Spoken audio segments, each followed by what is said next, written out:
Cuando se le impusieron sanciones a Rusia, se habló de que estas sanciones eran necesarias para evitar que Putin agrediera a otra nación europea. Y lo que se esperaba era que la economía rusa se desplomara y que la situación se le tornara internamente inmanejable a Vladimir Putin. Se esperaban manifestaciones, reacciones de la gente de poder, de los oligarcas. Bueno, Putin saltaría del poder. Y resulta que hoy en día Putin tiene bajo control la situación en toda Rusia y los problemas se están produciendo en el bloque occidental. Miren cómo va la política, con todas estas contradicciones, con todas esas dificultades que estamos viendo en los países occidentales, Estados Unidos, Francia, Alemania, entre otras naciones europeas. Y la continuidad de las políticas como consecuencia de esa efervescencia está en riesgo. Lo que se esperaba que iba a ocurrir en Rusia está ocurriendo en Occidente, porque además la economía rusa creció un 3% el año pasado, mientras que la eurozona creció apenas 0.7%. Alemania está en recesión desde hace tiempo. Y Estados Unidos, miren cómo la situación que tiene internamente con un Joe Biden con una altísima tasa de rechazo y un Donald Trump que también tiene una alta tasa de rechazo, pero que tiene posibilidades de vencer a Joe Biden en una contienda electoral. Eso es lo que dicen las encuestas. Entonces parece como que a Occidente las cosas, el tiro les ha salido por la culata. Ahora recientemente Donald Trump dio unas declaraciones muy polémicas. Él dijo durante un meeting en Carolina del Sur el sábado pasado que un líder extranjero que no identificó una vez le preguntó sobre su amenaza de no defender a los miembros de la OTAN que no alcanzaran el objetivo de gasto en defensa de la alianza, que es un 2% del Producto Interno Bruto. Y entonces Trump dijo a ese líder que no identificó que animaría a Rusia a hacer lo que quisiera y relató que le dijo: no pagaste, eres un delincuente, no te protegería, de hecho los animaría a hacer lo que quisieran, tienes que pagar tus cuentas. Eso no puede sorprender a nadie, porque Donald Trump, cuando fue presidente, mantuvo esa posición. ¿Quieres seguridad? Le dijo a los socios de la OTAN: paga por ella. Porque tú no puedes pretender que Estados Unidos te asegure seguridad, valga la repetición de la palabra, con sus propios recursos. Tú tienes que contribuir. Y entonces, además de esto, reclamó unos intercambios comerciales justos entre Estados Unidos y los aliados europeos.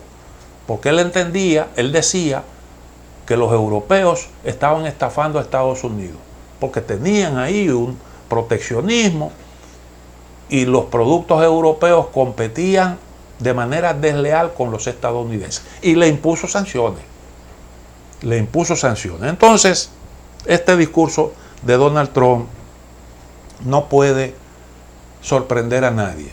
Lo novedoso aquí es que el planteamiento sobre la cuestión de la OTAN y los fondos se produce cuando está en curso una guerra, la guerra en Ucrania, en la que Estados Unidos ha jugado un rol fundamental como aliado de ese país europeo, de los ucranianos. Trump también ha dicho que pondría fin a esa guerra de forma inmediata, porque entiende que el conflicto se pudo haber evitado. Entonces, con este asunto hay un problema serio para el bloque occidental. Y es que mientras uno observa que hay una alianza China, Rusia, Irán, Corea del Norte, que parece como que se va haciendo cada vez más sólida, lo que se evidencia en el creciente intercambio en todos los órdenes entre los distintos países.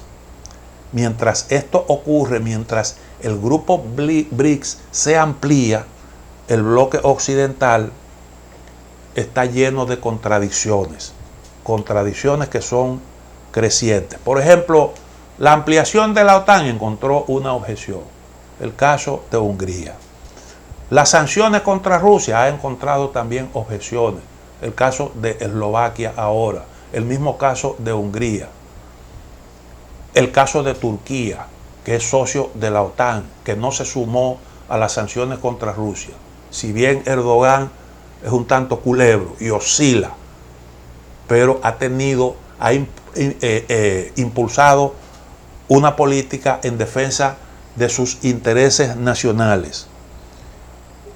Las divisiones políticas internas en los países que forman parte del bloque occidental son situaciones, como ya explicamos, que debilitan el accionar conjunto y amenazan la unidad.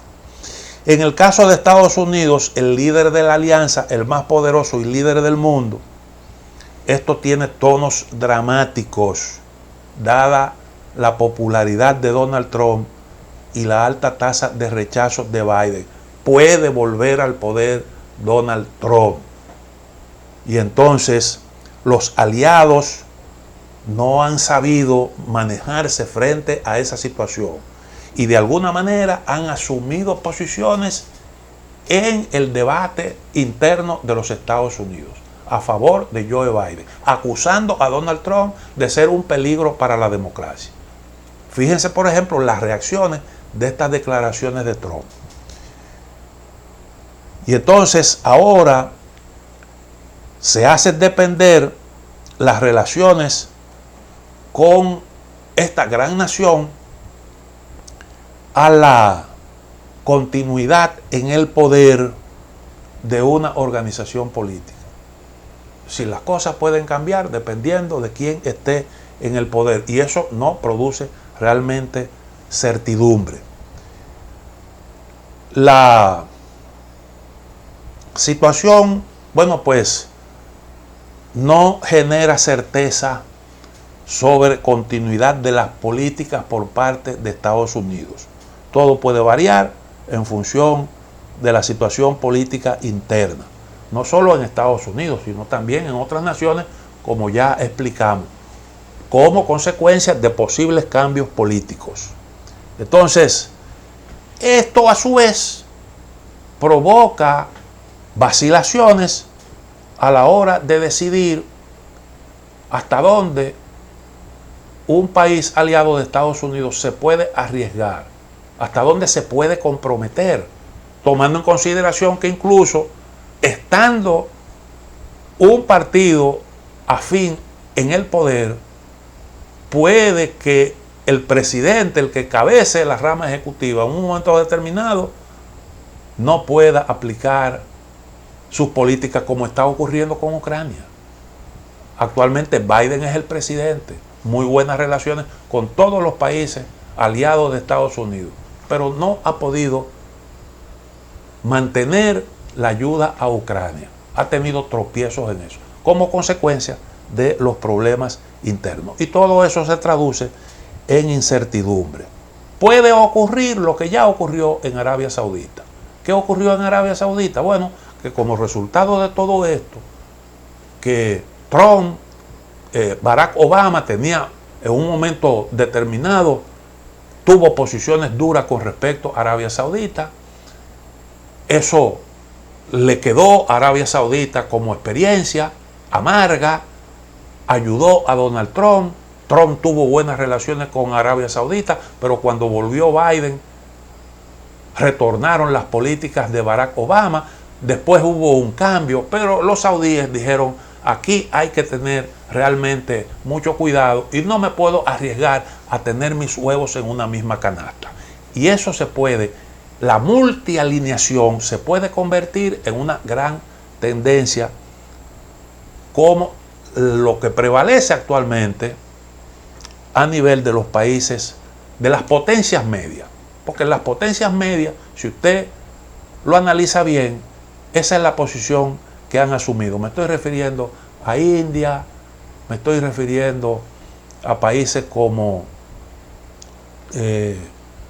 Turquía, como Egipto, la propia Arabia Saudita, y etcétera. Entonces, la declaración de Trump plantea una cuestión delicada para Ucrania y la Unión Europea. Si gana Trump, es posible que Estados Unidos no participe de la reconstrucción de Ucrania. Eso significaría que quien cargaría con todo el costo de eso enorme sería la Unión Europea. Además de que tendrían que multiplicar el gasto en seguridad, crear su propio mecanismo de seguridad, lo que provocaría una gran carga económica adicional. Y también esto pues alimentaría las inquietudes entre los países donantes, como ya expliqué, que son los que tendrían la mayor carga, porque hay países que son receptores de aportes que hace la Unión. Bueno, estos países que reciben aportes también pagarían las consecuencias. El problema se reflejaría en la unidad de toda Europa. Y Europa se vería compelida, como dijimos, a desarrollar mecanismos internos de seguridad. Esta es una situación muy, pero muy delicada. Si pasáramos un balance a cómo han ido las cosas manejadas por los políticos cuerdos, porque Trump se presenta como un aborto de la democracia, pero los que son cuerdos, los que son defensores de la democracia, son los que han metido al mundo en este gran berenjenal. Llegamos al final de A Quemarropa. Mañana, Dios mediante, estaremos nuevamente con ustedes.